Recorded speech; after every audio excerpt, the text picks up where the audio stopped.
but you have another person sitting next to me. And it's so weird to have someone so close because, as you know, we've been doing every single show, every single lesson, every conversation as a video stream. And so I'm delighted to actually have someone here with me. And just so you know who it is, this is my husband, Marc. Yes. Welcome, Marc. How are you? I'm doing well. How you doing, Melanie? Well, it's kind of weird talking to you like this. Kind of weird, kind of exciting, but it is what it is. So, as for those of you who are new to this show, Truth Talk Conversation is an unscripted conversation with different people from all areas of society. But I thought it would be fun to end the year with just a personal conversation with my husband. It's actually my daughter's idea. So I thought, why not? We'll go with it. So here we are. How you doing? I'm doing great. So we kind of have a unique relationship in the fact that we actually haven't lived in the same house for like 7 years. Yes, 2013, I believe. I don't even remember the year. 2013. Yes. I remember the day. 7 years though. 7 years. Yes. It's been 7 years. That is correct. And it hasn't been easy in those 7 years, and we're not going to probably go into all the dirty stories. It's been a difficult 7 years. Yes. But we're here, and so you're here to visit before he goes back to Louisiana. And to all the Louisiana family, hi. So what's it like? Being away or Louisiana? Or both. Or both. Maybe both. It's very challenging to have a family in one state and you're in another state and you're dealing with the issues where you are, not only that, but what's going on with your family. Things happen and you're not able to be there. I mean, you pray, you ask God to take care of things, but there's nothing like the family being together as one unit. Well, that's true. That is true. You know what? And if anybody was to ever ask me, what do you prefer? Living together or we've been married for 30 some odd years, 32 years, probably together 34, something like that. I know I don't look that old, right? You're supposed to have said that. You don't look that old. Yeah, you should have said that earlier. You don't look that old. So, most of our married life, we have been together in one household. If you ask me what's better, well, it's got pros and cons on both sides. But what's better? That's the question. I think it's pro. They say absence makes the heart grow fonder. I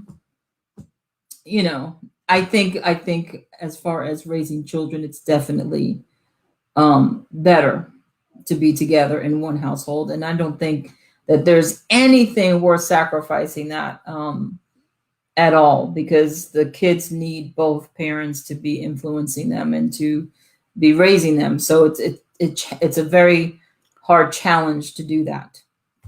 You agree?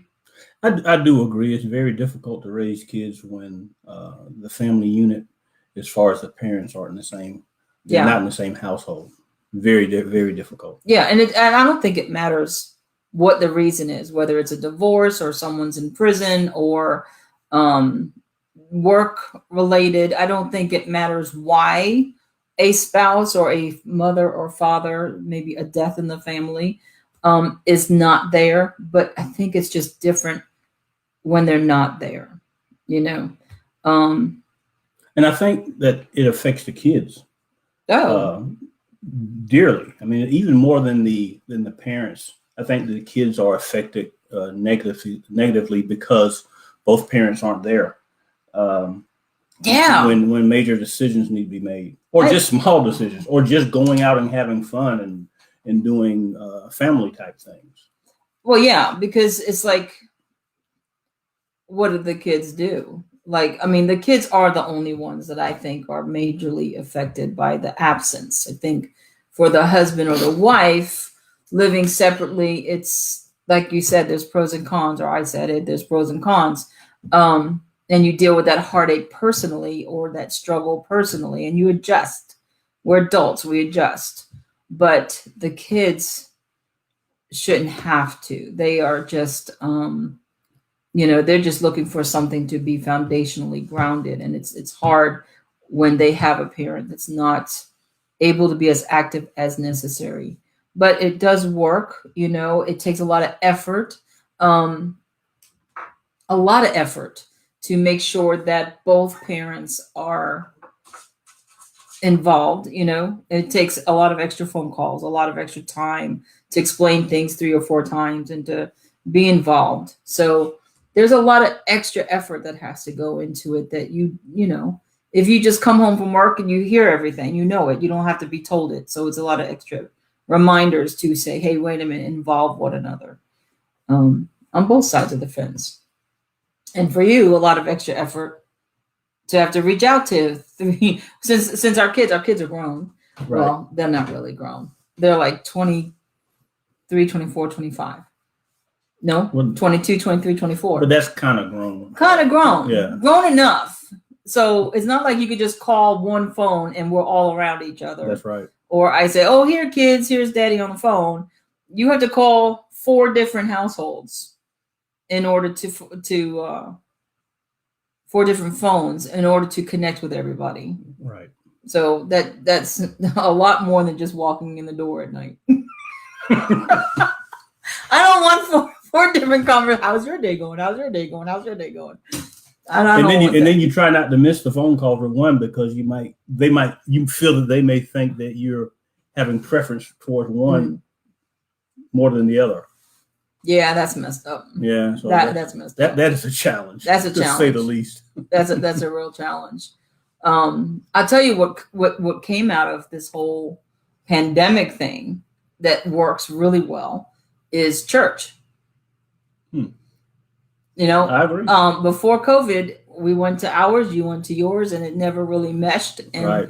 One thing between a couple that is vital is, I believe, is God. If you don't worship together, pray together, and do all, go to church together, it's a vital improvement to any relationship, whether you're married or dating or, whatever you are.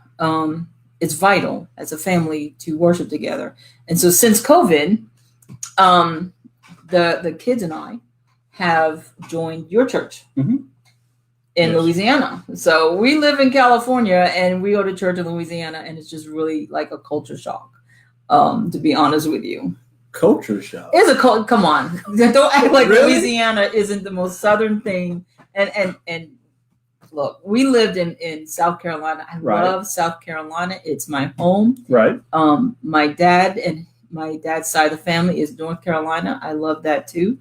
But Louisiana is a touch of special.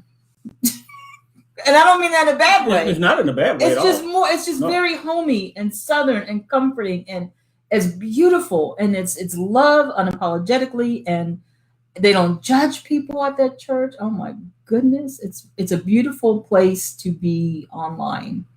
And so we found that family home church it's called Trenton Baptist Church in Louisiana. If you need a church, I'm telling you, go online at Trenton Baptist Church on Sundays at, what time is it in Louisiana? 11 a.m. 11 Central time. And if you're in California time, it's at 9. Right. 9 a.m. So wake up early. And that's a little bit injustice, it's not right, because you'll be there and you'll text me or something. Hey, here's the link for church. But it comes in at 7:00 in the morning. And I'm like, why are you waking me up? Why? Why do you do that? Why do you wake me up every Sunday? I have the link. Because I know it takes time for, and I hate to say this, it takes a little more time for ladies to prepare than it does guys. We can just roll out of bed and we're ready. No. But you all have to, dial. No. But I don't need you to make sure I'm ready, because it's 9:00 your time. But you wake me up at 7:00 my time. What time do you get up on Sundays? Oh wow, probably about 6:30. On Sundays, your time. I get up 6:30 every day. My time. That's just one of those internal clocks. Okay, I don't want to do that at 6:30. I might get up, but I don't want to get out of bed. Well, I have changed up a little bit. I give you another half hour to sleep in. I don't need it at all. See, this is the only problem with the time zone difference is, you know, you're comfortable with your time. 11 o'clock church, everybody's dressed up. Oh my gosh, they're dressed up. They look good. And here we get out of bed and it's like 9 o'clock. And so, yeah, you're not going to get the best of me. And so that's why waking you up at 7. Oh, no. It just aggravates me. It doesn't help me. It aggravates. It aggravates me. It doesn't help me. So, but again, going to church with you is nice. It's nice to be able to hear, because Marc is a worship singer. It's nice to hear the whole song, all the worship, but it's nice to see that again. You and I used to be in the choirs in all the other churches we were members of, and we always did choir together. And so it's nice to see that aspect of you again. It's nice to be involved in that. Mm-hmm. As well as, let me tell you, they've so accepted our family. Mm-hmm. My daughter's been able to sing in part of the worship in the mornings. I have been part of the Bible study teaching on their Wednesday night. Mm-hmm. They have a Wednesday night Bible study, which is really good. And I've been able to teach as part of their membership. So it's really great what's come out of the pandemic as far as being allowed to go to church together. It's kind of given us another common ground to build things on. And I think it's helped. Well, I think it has, because, this is built, speaking of, and we never talk about it, but speaking of relationships, you can have relationships with those you've never met, and you can have lasting relationships because even though you're not in their presence, you can share ideas, especially through the Bible study and things of that nature. And you can learn on each other, through God, his ways, and to build those relationships with people that you may never see. At some point, hopefully, you can come to Louisiana and meet them, and and foster on that. Hint, hint. Hint, hint. Hint, hint, hint. But you can actually build relationships with people you never met before. Yeah, and Zoom can do that. And I think it's really good, because I want to tell you, I have few what I call confidants. And prayer warriors, people in my corner. I do take seriously the scripture where it says, one good friend is better than, 1,000. So I have very few. I can name on my hands. But then I have Trenton Baptist Church.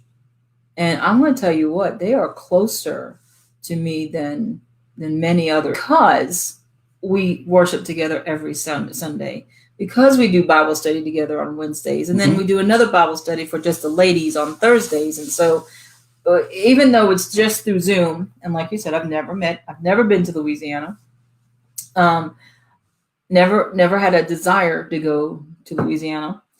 But now, because of the church ladies, I kind of want to go. I want to go, see them, hang out with them, break COVID rules and all that. I wasn't going to react. No, I'm not going to break the COVID rules. Are you kidding? Well, as long as you're 6 feet apart, right now you're 1,500 miles apart. So as long as you're 6 feet apart, you're fine. Well, at least we're getting closer. Getting closer. There you go. It's going to be really sad. And I'm going to bring this back to you in a second. It's going to be really sad if I travel all the way to Louisiana just to do another Zoom meeting. Well, I guarantee that's probably what you're going to do. I will be in Louisiana, but I will still be Zooming. So to me, what's the use of going there just yet? No rush. I'm not looking forward to traveling anyway in this climate. So, but talking about traveling and having to do Zoom, what oh boy, here we go. What happened to you when you came this time? Now, he's traveled multiple times during this COVID 10-month season. Yes. But this time was a little bit different. You all know here in California, especially Los Angeles, we are under tight restrictions. But explain what your status is. Well, what California calls it and what I call it is two different things. California calls it being under quarantine for 14 days. So actually, I have to be in the house. I cannot leave the house for 14 days. The weather in California is much nicer than it is in Louisiana. Therefore, it's nice and warm and things, except for today. It's very, very warm in the 70s and 80s. I can't go outside. I can't go places. So I have to stay in the house. So I call it, I'm under house arrest because that's what I am. I can't leave. They should have done, the airport should have issued me one of those ankle bracelets, anklets as they call it. Ankle bracelets. It said turn it back in when you get ready to leave. That's about it. But they did. They actually did, because what they did, like you had to sign. Yes. What did you? What? I before I left Louisiana, I had to go online and fill out a form because I was traveling to California. The form states, if you're traveling to California, you have to be on quarantine for 14 days. And so you signed your. I signed my name and put my cell phone number in. There you go, ladies and gents. Cell phone. Don't think they ain't tracking you. Right. All right. Because if you break quarantine, there's a fee or a fine or something. There's a condition of breaking quarantine. So for 14 days, tracked by his phone, he's stuck in this house. That's right. So, what, like, I don't even know what to say about that, because it's like, good thing we have a yard. I know what to say about it. Good thing we have a yard. That's all I'm saying. Good thing we have a yard to go outside in. But that's where we are now in America, is saying, here's my phone. You can track me. I'm going to sign the paperwork giving you permission to track me for 14 days to make sure I go nowhere. That's right. Like, and it means nowhere, like no grocery store, nowhere at all. You stay at one address and that's it. You can't go anywhere. So what use are you if you can't even run errands and go to the groceries and get food? Well, if you do that, you would have to other alternatives, which I will not mention at this time. There's no other alternatives. Not here. No other alternatives. Except sit here. Just sit here. Just sit in the house for 14 days. And that's going around in other, like I know Hawaii has that 14-day quarantine, and people have been fined hefty fines in Hawaii for breaking it. So they do actually track you. It's not like just an empty threat. They actually do track you down. I don't know, who they decide to track and who they don't. But well, they probably take your telephone and put it in the database somewhere, and then they run some software just to see where that phone has been. That's all it is. And then if you move a certain day, they charge you X amount of dollars every day. Let's see what bill he gets after the 14 days. When I get back to Louisiana, I see something in the mail saying I've been charged about $3,000. Three days you left. Yeah, let's see what the bill. Listen, if there's a bill attached to him in Louisiana when he lands, I'm going to do a show about that, because that would just be. That did happen to us when we was in New York one time. Oh my goodness. Oh man. Oh my goodness. Yes. We used to travel from South Carolina to New York quite often. Mm-hmm. And, okay. So now that I live in California, I get it, but South Carolina, you parked wherever you wanted. Mm-hmm. There was no, like, on Wednesdays, you can't park here. And on Tuesdays at 12 to noon, like 12 is noon, at 12 to 2, you can't park here. Like that. You just parked wherever you wanted to. There's no, what do you call them? Parking meters. Right. There's nothing. So here we are in California, New York. We're in Brooklyn, and we get back to. Oh no, you're like trying to figure out where to park, and everybody's like, "Oh, you can't park on this side of the street on this day. Move it by midnight on this street." And it's very difficult to keep up with. Oh yeah. Very difficult, because it's confusing.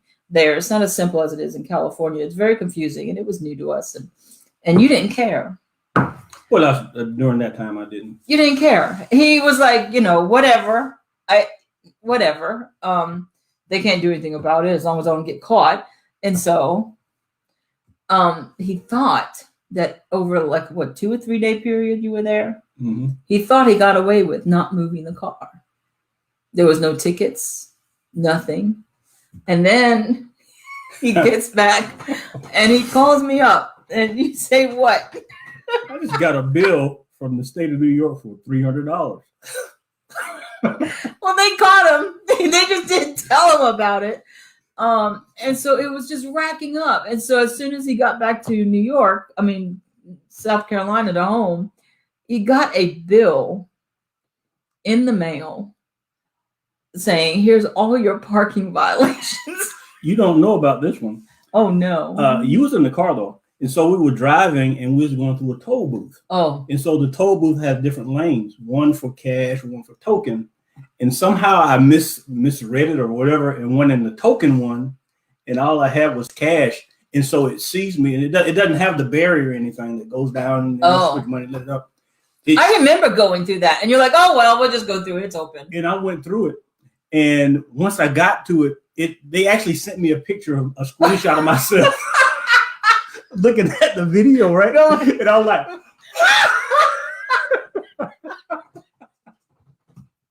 because I realized that I was in the wrong one, and I had my dollar hanging out, and my mouth was wide open, and it took a still shot. Well, at least it proved that you had intent to pay. Well, it doesn't matter. $300. No. Oh my goodness, I didn't know about that. I did not know about that. Yes. Oh my goodness. So, what's the moral of the story? Obey the law of the land. Because it will catch up with you right now with technology. They don't care to confront you. They don't care to put tickets on your windshield. They're just going to bill you later. That's right. That's all they're going to do. They're going to just bill you later. And so it doesn't make it, you think you're getting away with it, but you never get away with it. You just don't. And we shouldn't want to, actually. But how old were we back then? We were in our 40s. I don't know. Had to be 40s because the kids were actually taking the kids back and forth. Yeah. Why are you telling our age? They were like 8 or 9. No. Why are you even hinting at our ages? I don't.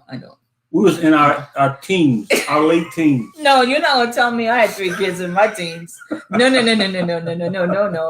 That didn't happen. Not that it's a bad thing, but I couldn't have handled no kids when I was a teenager. So no. So what else do we want to talk about?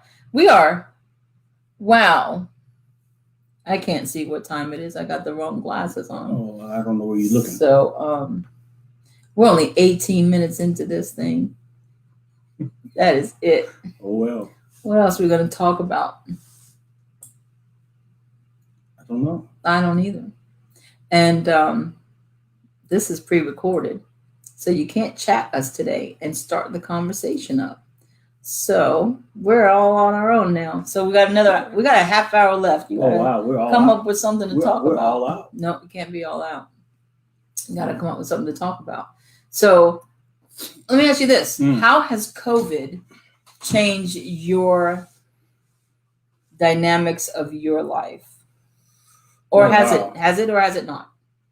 Well, living in... You got to sit up because, see, I look like Gigantor again. You can't get lazy. You got to sit up so we both look... Yeah, so living in Louisiana, it really hasn't affected me as much because I don't really go anywhere but to work and back home. So as long as I obey the rules at work, things don't change that much. But I also have 50 some odd employees that I'm managing over that I have to make sure the rules are enforced with them. And so part of my job is to enforce rules, also to create rules so that we can go by the requirements that the CDC. So you can apply the new legislation and the new ordinances and all of that COVID stuff. Right. So it has affected us greatly because what we do is we transport people in public transportation. And so we have to not only look out for our employees, but we have to look out for the public. And so my job has really increased just in that facet of it.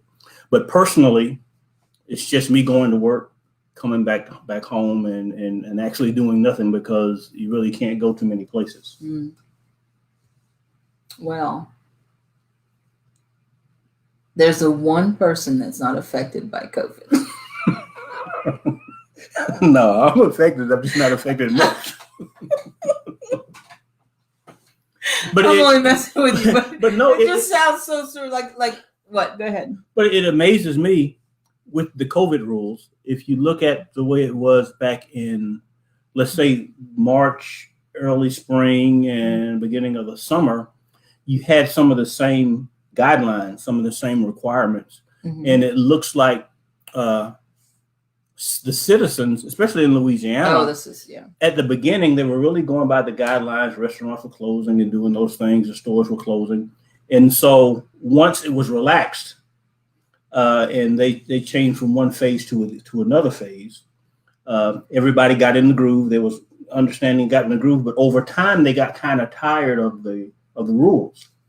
So they had a recent spike in Louisiana where the governor actually went back to a prior phase. Like they did in California. Right, for the entire state. But if you go to the stores, you go to the restaurants, nothing has changed. Nobody knows about it. No, nothing has changed. And it's nothing to walk in a store where they say you should have your mask on. And you might see 20 or 30 people going in and out of the store, no mask on or anything. Well, let me ask you this. Is it because people just got tired of it, or is it twofold? For me, I think it's twofold.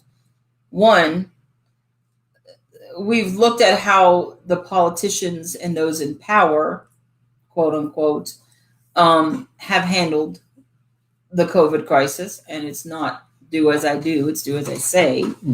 And then we've also had Christmas come up, and a lot of people really forgoed Thanksgiving. Like they didn't do Thanksgiving with their families, but then Christmas came and they're like, well, why didn't I? Because it didn't help. Staying home from Thanksgiving and everybody, those who sacrificed being with family and being with friends and all that, it didn't help because all they did was say, oh, because of Christmas, those who did go out, you're now going to get even more restrictions. So it's like, wait a minute. It's kind of like, okay, I'm the 10% of the people that's listening. So I'm alone. I have no family time. I'm not celebrating any holidays, but everybody else is, and they got to do it, and I'm still getting punished. So why not me too? Like, I think it's both of it. And let me just show you this. This is for another show. Wait a minute. I got to show you this. Another show. This is for another show, but I want to show you this because this is United Kingdom, and this is the Queen and her family. If you guys can see that. The Queen and her family have not met together. And so this is what they came to say hello for Christmas. And you can see even her family, they stayed, that's Prince William and his wife, and that's Prince Anne. And so you can see where they stayed 6 feet apart to greet the Queen, to say hello for the holidays. And then, there's so many other pictures of her and how they did this social distancing. Like even the chorus that came to sing was 6 feet apart, and we don't see that in America. But you notice they didn't have a mask on. Oh, but they do have in all. I don't have the pictures right now, but in all the pictures they are wearing masks, but they're 6 feet apart, so they're not wearing a mask. But whenever even the Queen, when she went to visit the unknown soldier's tomb, she wore a mask and she was there all by herself. Right. You don't see that in our politicians. You don't. And unless it's a photo shoot. Yeah, and even then you don't, because they want to see their faces. They're so vain. Well, I think there's also another phase of this.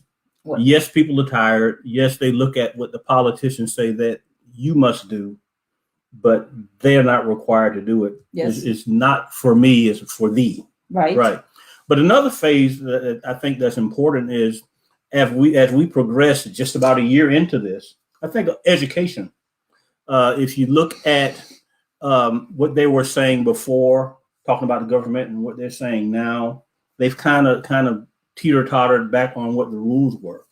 But the people that are really in this, us, the working class, right? Americans. The working class, they've kind of have it figured out that, yeah, these are the rules. However, I can work within those rules and still not be affected. But also, we found out that through through the medications and all those things, that is very minor amount of people that actually die because of this pandemic. What are you talking about? Yes. Okay, but I got to stop you because listen. What you're saying is people said, "Hey, I know how to stay 6 feet apart. I know how to sanitize. I know how to keep my distance. I know how to wear a mask properly. I know how to disinfect my mask properly. So therefore, I can work without it. I can work within the rules. So I don't have to do all the restrictions because I know how to keep myself and my family safe." That's correct. And then you said that only 99% of the people that get it die from it. Not 99%, maybe 1%. 1%. Right. 1%. 99, not correction. Hear Right. this, correction. 99% of the people that get it survive it. That's correct. So those are true statements. That's right. However, if you're listening to the news, 2 million people died in Los Angeles alone. Okay. So that's a large number that they throw at you number. every day. That's right. Every day they throw that number out. But They throw that number out. They add it up. They throw it out. They throw it out. But have you noticed they never put out how many people have actually made it through it without dying? They don't have a survivor's rate. They always put out the number of those who died. I'll tell you what. Do I have it? I don't have it. I had some information up from a show a while back, and you guys can look that up if you want to. It's the COVID-19. Here we go again. Like it came back around, spiraling down again. And in that, there's figures. And if you can go online and say COVID figures, and it will tell you by state, and it will tell you how many have been infected, how many died, and how many are still dealing with it. It does not tell you the recovery, but you can subtract the numbers yourself. Oh, yeah. And when you do, you're like, what? That's right. What? It's just mind-boggling because the numbers of people who are still in it and who have made it is so much larger than the number per state that people died. But if all we're looking at is the deaths, and listen, if you have lost a loved one, I am not minimizing it. I have lost loved ones to COVID, and it is no joke. It's sad to be that 1%. It's sad for the family members to have that 1%. But we're trying to say why people aren't listening because something's not adding up. This is what I say. You got Donald Trump. You got Nancy Pelosi. You got President-elect Biden.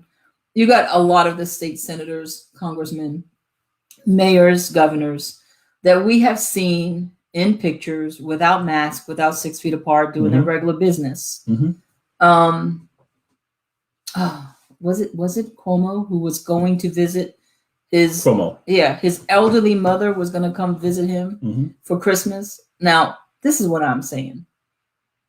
If you know that this is a real threat, so much that you're closing down your communities, then why are you risking your elderly mother's life by having her not only see you, but traveling to see you? Now, he canceled that because people called him out on it, but it was his intent. Now, if he really believed, one or two things is happening. Either he doesn't believe the numbers and he knows something is fishy, that his mother is really safe traveling, or he has a secret antidote that we don't know about, that if she was to get it, he ain't worried about it. Because if you got an 80, 90, 100-year-old person, you are stuffing them in a closet, wrapping them up with bubble wrap and oxygen tanks to make sure they don't get this. Why would someone in power make a decision to expose someone they love? So either the numbers are fudgety or they have an antidote we don't know about. And it's not the vaccine. That's not what's causing people in power love their families just like we love our families. And I don't see them acting like it. I'm convinced, and a lot of folks probably do not agree with me. No, here we go. Well, I'm just convinced. Whether you agree or not is up to you.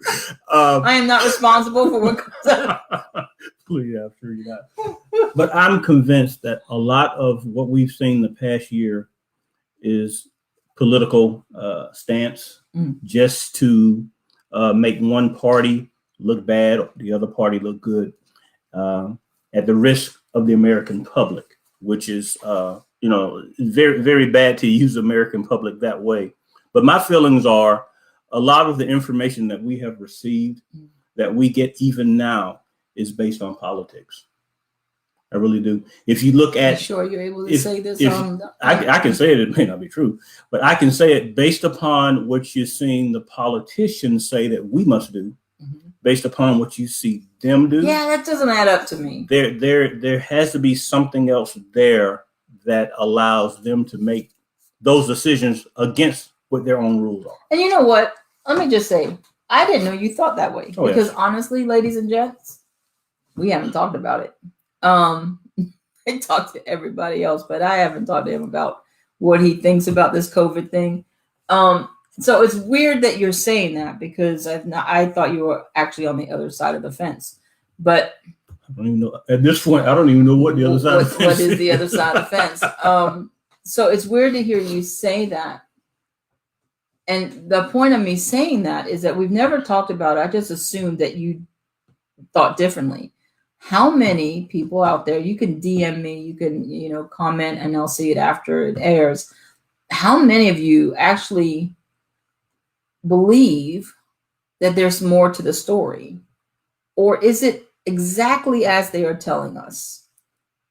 Because that's interesting to know that you, I didn't know you thought that way. And I think a lot of people think, well, you're the only one who thinks that something's fishy going on here, but you just go along with everything anyway. I believe we have a responsibility, not only as citizens of America, United States, citizens of the world, but also as Christians, that we do obey the law of the land as far as it agrees with the will of God. But we also must speak up against injustice, and we must be intolerant of the politics that harm our government. And that intolerance needs to be a peaceful movement. I'm not talking about doing anything that's not peaceful, but speaking your voice. Because I know social media is blocking people for saying anything, saying it's false information if it doesn't agree with the narrative. But I think we need to say it anyway. Disagree with the narrative if that's how you're feeling. Because if Facebook or Instagram or any of the other social medias have to delete everybody's account, well, they're not going to do it. See, they know that if they got the word out, if you do this, we're going to delete your account. Nobody wants to do that because nobody wants to cross the line. Nobody wants to cross the line for reasons. This is our only outlet. So you take this away now, we can't go hang out with somebody. Right. This is our outlet. They don't want to risk that, but also they don't want to be put on some kind of imaginary list of dissenters. And so there's a story, and it's along this way a little bit. And you can kind of look it up. It's in Arizona. I think it's Maricopa County, where they put out a press release, and the press release said that due to the spike in COVID cases, the hospital was filled to capacity, right? A day later, they retracted the story. And the way they retracted it was, well, the hospital is not really filled to capacity, so we don't want you not to go to the hospital if you don't need to go. And so that was their retraction. So basically, they made a statement saying that the hospital was filled until they got called out. Once they got called out, they didn't retract it. They just amended. Right. Hey, come if you need to. Yeah, come if you need to. We're not really trying to put forth saying the hospital's full. And so I think that's how we get a lot of the information that we receive. And if you don't ever question it, if you don't ever look into it to make sure it's correct, you believe it and you just follow along. That, and I think, again, all about responsibility. I think we have a lot of self-responsibility in the way we react and the way we act. And when it comes to hearing the word of God or the news, it's the same response. We are required to do our own due diligence. That's right.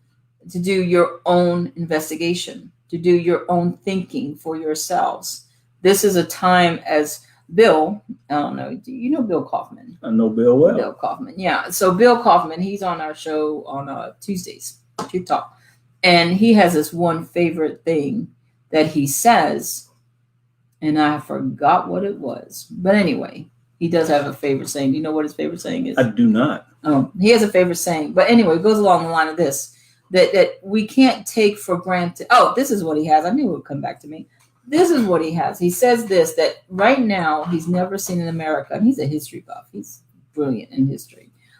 He's never seen a time where Americans want the government to tell them all the answers. We want the government to supply our needs. We're begging the government to give us, feed us and feed us and feed us. And so that's the wrong thing. Ladies and gents, we have to hear what they're saying and then look into it with our own eyes, right. with discernment and understanding, right. Because those who lack knowledge, well, we perish. Well, we might not die today, but we are perishing. Our freedoms are perishing. Our rights are perishing. Our mental status is perishing. Everything that we know is perishing. Well, you know what? If you look at that, what you're talking about is what they want the government to tell them what to do. They listen to what the government says, or we do to some extent. And we don't ask questions. We don't question at all. What it's actually doing is taking us and it's preparing us for the biblical mark of the beast. Oh, he's going there. It's pretty. I told you, folks, we don't have anything scripted and there's no boundaries. So we're just going to go where we go. I feel that is preparing our minds and our hearts to, what the government says, that's the way it is. And biblically, we're not supposed to do that. No. Because the government is going to come at some point and saying, if you don't take this mark, you cannot buy and sell. And we will be forced to make a decision on whether we're going to follow the government or not. So I think God has us a charge to, yes, listen to what the government says, what your elders say, what those in power say, but make sure you use discernment. Yes, you have to. You really do. And that means that there might be some tough choices. And you brought this up. I think I still have this slide. If I pulled the wrong slide, forgive me for that. Oh, this right here. So this is the Clear. Now, Clear and IBM, I think this is the IBM. Yeah, the IBM is doing a health pass. Have you heard about that? I heard a little bit about it, yes. And so an organization where you work, your government, your job, can say, hey, we're going to use this health pass to let people open up stores, open up companies, and your COVID-19 test results are stored in there. Now, stored in there, that means everybody has to have a COVID-19 test. Right. And then how the Clear is working, like what they do is they use the app, and for your airports, for your large stadiums, all of those things are going to say you have to have this app on your phone to be able to enter that says you have COVID-free testing. That's right. And let me see if I still have, because it's just so surreal to me. Yeah, here we go. Look at this. It's the health passport that it's an app. And this comes from NBC News that IBM and Clear are producing. It's not there yet. It is some people are using it. Some companies are actually using something like this. But Larry Friedman from the LA Football Club and Ticketmaster both said on NBC News that this is what they're doing. They're going to initiate this. If you're in LA and want to go to a stadium, a concert, or at a sporting event, you're going to have this app on your phone. Right. So what's that going to have to do? What's that going to make you do? It's going to make you get tested for one, and it's going to make you get the immunization for two. Because I can almost guarantee you the immunization is going to be on that Clear app. And so you have to make a choice. Are you good with it? Now, you brought up the mark of the beast. Do you think that app and the immunizations is the mark of the beast? I don't think that is. I do think that it is preparing us for it. It's definitely preparing us for the mark of the beast. Yeah. It may not be next year, but at some point in the future is going to happen. And if we're already programmed in that mindset, 90% of the people will go right along with it. I agree. I think it's getting our mindset ready to do that. But how do you not do it? How do you not go along with it? Because listen, I can forego going to a concert, and I love events. I love to go to events. I've been taking the kids to events since they were like 5, 4, and 3 years old. I love live events. I'm not a spectator. I don't like to watch anything. I just like to go with people who do. But if they tell me I can't do it without the immunization or the Clear app or whatever, I'm not. It probably won't bother you. It's not gonna bother me. Right. I just don't go to live events. Right. I've not done it in 10 months. I think I can get around it. But if they tell me I can't go to the grocery store without it, and then they put limits on people, so you can't buy enough for 2 people. Right. And they do that now. They do that now. That's what I'm saying. Right now, you want toilet paper, you can only get 1, That's right. maybe 2 sometimes. Right. So it would be a difficult move not to go into that mindset, because the boundaries could get so real that you just have to say, you know what, I just have to do it. Right. And so there's not really. So right now you're looking at sporting events, you're looking at airports, possibly you're looking at things of that nature where you're looking at things that you can have a choice. Right, where you can where you can make a choice. But if you're talking about the ability to go shopping and spending money, you can't even go in the store unless you have this app and things like that. Then it becomes to a position of necessity. Right. And they're not talking about that. Let's make it clear. They're talking travel, large venues, and jobs based on what the organization themselves want to. It's not going to be demanded. But if your company says, hey, we're going to implement this, then I must implement it. You must implement it. Or you don't work. Or they don't use our services. Yeah, that's messed up. That's right. But that's for safety. Because right now we have temperature scanners, and in order to get on our bus, they have to actually look into this scanner, and it has to tell them that their temperature is less than 101.3. 101.3 FM. 100.3, excuse me. So, but check this out.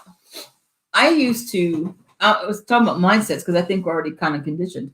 I used to think when you go to a doctor's office and you get your temperature taken, it's kind of invasive. It used to be to me anyway. Okay, that's private. It's something you do when the door is closed. You wouldn't think about going into the doctor's office and ever letting them take your temperature in the waiting room. That would be atrocious a year ago.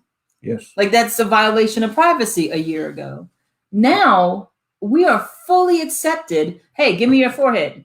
That's right. Give me your forehead. I don't care where you go. They can do it at the grocery store. I will just be like, oh yeah, that's my forehead. I am so conditioned to just give up my forehead because that's in 10 months. I've done it so many times and there's no harm to it. And I'm conditioned just to give up my forehead. Here you go. Here you go. So we're already conditioned in a way to give up some of our privacy. Well, look at this. For the greater good. I want to say that for the greater good. But to some extent, we've been programmed for years. We were watching a TV show where if you're going from one country to another country, that they were making you give up your cell phone. Oh my goodness, guys. I can't tell you the TV show, but you have to give up your cell phone. Can we tell the TV show? I think we can talk about the TV show. Yeah. It's what's it called? The name of the TV show is name of it is Nothing to Declare. Nothing to Declare. Right. And I'm thinking it's Australia. It's Australia. No, yes, Australia. Australia. Let me tell you, you don't go to Australia unless you go into Australia. Oh yes. Don't mess with them. Don't mess with border security in Australia because they will catch you. They go through your bags. They you have to give them your cell phone. They will go through your contacts. Oh, but wait, I love the first part. You missed the first part because I love it. They give you cards where you have a chance to be honest people. And you get to write on there, I'm declaring food. I'm declaring nuts. I'm declaring a live animal. I'm declaring cocaine. You get a chance to be honest people with these cards. But after that, there's no mercy. Right. Once you turn that card in, if it's not on the card, it's going to be two or three things. One thing, you're going to either get get fined. Yes. You go to jail. Yep. Or your stuff gets confiscated. Well, no, you forgot about getting deported. Yeah, you get deported. You get deported. Let me tell you, they don't even they tell you we have decided to cancel your visa because you have some nuts. And nuts can bring in disease and pestilence to our country. So That's therefore, you tried to bring in nuts. You did not declare it on the card. See, right? And they show you the card where you did not declare it. And they say, your visa is canceled. So you will be immediately deported back to whatever country you came from. That's it. There's no hearing. There is no judge. There is just, this is what we at Border Security decided. And not only that, you try to talk, they give you 15 minutes. I'll come back in 15 to 20 minutes for you to tell us why we shouldn't deport you. That's right. Why we shouldn't confiscate your stuff or take you to jail. Right then and there. Mm-hmm. So they leave you alone for 15 minutes. I like that. They leave you alone to get your head together, to get one more chance to be what? Honest. They come back in. Now, while you're thinking for 20 minutes, guess what they're doing? They're looking through their phone. They take your phone. They're looking through the phone. They're calling your family. They call your school. What's their grades? And if you are, this one girl was on a student pass. They called the school, said, so-and-so is here at the border, and we want to know if she's passing her grades because she's on a student visa. Well, guess what? She wasn't passing. Guess what they did? They canceled her visa. And they did what? Sent her right on back to her. They deported the girl. Now she'd been living there on a student visa all this time. That's right. But they deported her because she wasn't doing well in school. That's right. They don't play. Now, why are we talking about that? Because it's amazing the strictness of Australia. And I applaud them, actually. I applaud them for having a hard line, having a method and a system. And their employees, the workers, they stick to it, mm-hmm. But it's not like they're just being evil. They give you a chance to declare your stuff. Just declare it. If you could declare it, you can go through. We just take your stuff. It's not, you can't take across and you go on through. Isn't that beautiful? That's it. They just confiscate. Say, oh, you got nuts. Guess what? Maybe you didn't know. Nuts with seeds, they're not allowed to be here. So they just take it and you go on. And then that way next time. But if you don't declare it, you in trouble. You're going into a lockup room, an interview room. You're going to have, oh my goodness, everybody about you is going to know. They're going to call your family, your friends, your school. They're going to call the person waiting outside. They're going to go through every piece of thing you have, even your body. They sent one lady to the hospital for a scan of her internal organs because they didn't believe she wasn't running drugs. And you can't do nothing about it. You can't say no. Can't do anything about it. You can't say no. You just have to be taken by security over to the hospital. I listen. So America has not made it to that point? Not from what we know. As far as we know. Well, how can we when Congress passes to secure up borders in Syria and all the Middle Western countries and they take money away from American immigration. American immigration and American citizens, by the way. Right. So there's no way we're going to have that stringent of a border that I know of. No, I have been to the border. Mm-hmm. I was in the border of Mexico when I was young. They kept me. That's another story. Do you look like a Mexican? I look too authentic, and they kept me there because my mother, who is 100% Caucasian, didn't look like she belonged with me. And they would not let her take me out of Mexico. I stayed in the border. So they separated the child from the parent. Yes, they at did. The border. They took me and put me in this little prison.